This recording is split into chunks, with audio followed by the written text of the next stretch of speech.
Hey Wash family, Bill here with Mr. Power Washing.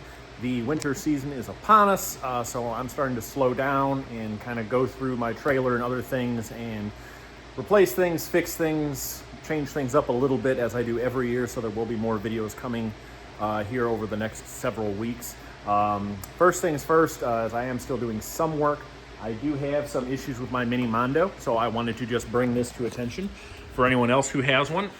There's a lot of discussion topics on it in the groups that pop up where when you're cleaning, you will get a stripe down the middle of your path of uncleaned area.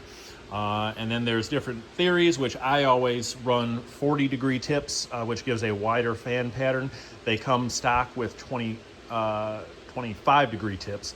A lot of people run the 25s. I like the 40s because it spreads it out a little more. It works a little bit better on new concrete, post-construction cleanup, stuff like that. I've always run 40-degree tips and just prefer that. So some people say that doesn't affect that stripe down the middle.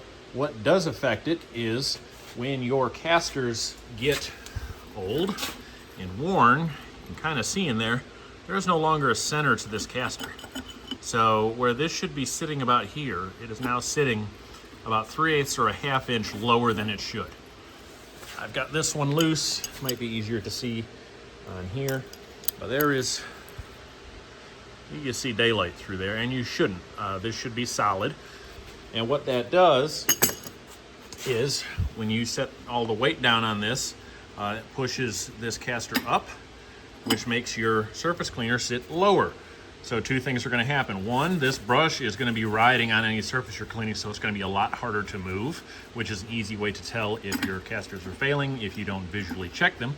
But two, that's going to bring those nozzles closer to the concrete. So where your nozzles are normally spanned like this over the concrete, when they come lower, they narrow down. So what that will do then is not clean in between those two bars. So that's the reason for the issue there. So I'm going ahead and replacing with these larger ones. They're the same size wheel, a 3-inch, but these have a solid piece in here that holds grease. It's got a grease Zerk fitting on it, so that will help keep water and SH out of there.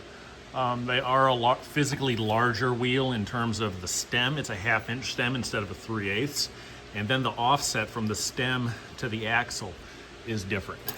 It's, I don't know if I can do this. Let's see. If I line it up here, you can see it's probably about a ½ inch wider out.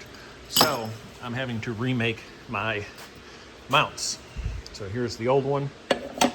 So you can see it brings that original hole, it brings it out about 3/4 of an inch. So I'm going through and making those. I've already got those fabbed up here out of some ½ inch aluminum. I'm going to go re-drill my holes around. What this also does, which I thought might help, is you can see that one other mount hole there. So I'm reusing the two, but I'm missing, not using that one.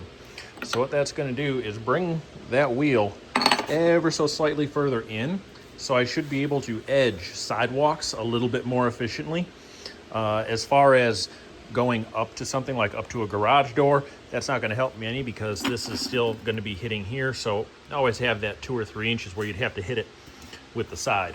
But I think having this in a little bit more will make it a little bit easier when I go to edge, like off a curb or along a driveway, something like that. But that's all for this video. So once again, if you got that dirty line down the center of your surface cleaner, check your casters. They do go bad. It is a wearable. It's just like a nozzle or anything else like that. So until next time, if you guys have any questions or comments or anything like that, leave them in the comment section, and I will see you all in the next video. Take care.